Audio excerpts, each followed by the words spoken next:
There are places in the galaxy where physics seems to take a vacation, and the Tenebrous Nebula is its favorite holiday destination. It's a localized region of space choked with exotic dark matter particulates and gravimetric shear zones that don't just block light, they actively consume it.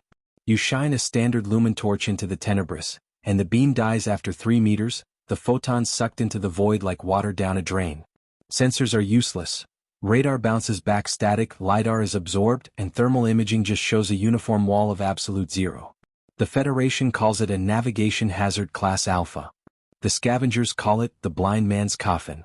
And floating right in the center of it, like a piece of gristle stuck in a throat, is Station Chimera. It's an ancient structure, precursor in origin, older than humanity's first stone tools. No one knows who built it or why, but 3 weeks ago the Federation survey ship Event Horizon docked with it to find out. They sent one distress signal before going silent. It wasn't a scream. It was just the captain whispering, "They're in the walls. The light hurts them, but we have no light left." The Federation needed the Event Horizon's data core back to understand what happened. They couldn't send Marines. Marines need to see what they're shooting. They sent the 8th Hazardous Environment Retrieval Unit, the Void-Hounds. I'm Captain Jax Talone, and my team specializes in fighting in places where you can't trust your eyes. Our suits are Mark X coffin rigs, heavily shielded, self-contained environments designed for absolute zero and hard vacuum. We don't rely on standard optics in the Tenebrous.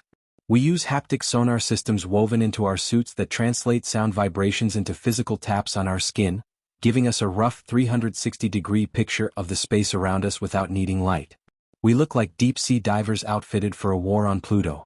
We breached the airlock of Station Chimera, and the silence hit us harder than the cold. It was a dead space, the air frozen into nitrogen ice on the bulkheads. "Stay tight. Sensors are garbage as expected," I said, my voice sounding tinny inside my own helmet. "Rely on the haptics. If you feel a vibration that isn't us, you call it out." We moved into the station's labyrinthine corridors. The architecture was alien, angles that felt wrong to human geometry, metal that felt greasy even through armored gloves. Our primary lights were patches of weak yellow fog in the oppressive darkness. It felt like walking on the bottom of an ocean made of ink. The first sign of trouble wasn't a monster jumping out of a closet. It was the cold. Our suit heaters, built to withstand the void of space, started redlining. The ambient temperature dropped from -200 degrees Celsius to something lower. Something that defied thermodynamics. "Captain, my power cell is draining fast," Specialist Chin, our tech, reported, his voice tight with strain. "Something is siphoning the heat right out of my suit." Then the haptics started going crazy. Taps fluttered across my back and arms like spectral fingers. There was movement all around us, but nothing on the limited thermal or visual feeds. "They're here," I whispered. "Watch the walls." We found the crew of the Event Horizon in the central mess hall. They weren't torn apart. They were frozen. Solid statues of ice, caught mid-stride, their faces masks of pure terror. They had been drained of every ounce of thermal energy in seconds. That's when Jenkins, our rearguard, screamed. I spun around just in time to see his armored boot disappearing into the solid metal bulkhead. Something had grabbed him and dragged him straight through the hull of the station. His biosignals flatlined instantly. There was no blood. No hole in the wall. Just the lingering, impossible cold. Mist-Stalkers, I cursed.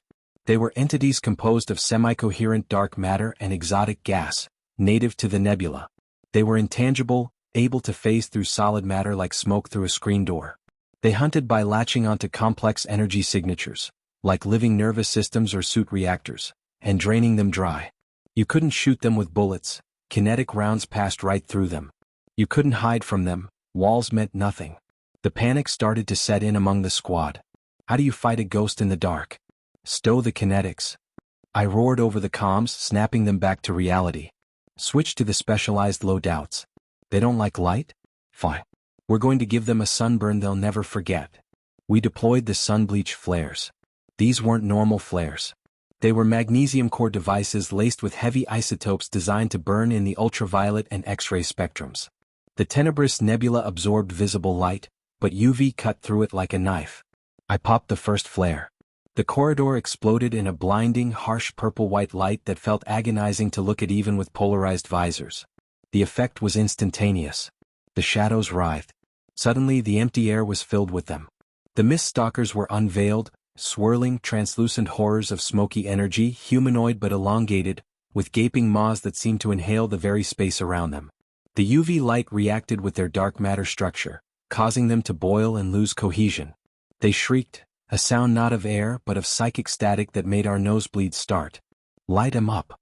I yelled, raising my primary weapon. We carried thermal pulse shotguns, weapons modified to fire a widespread blast of superheated ionized plasma and ceramic shrapnel. It was less about impact and more about delivering a massive localized heat dump.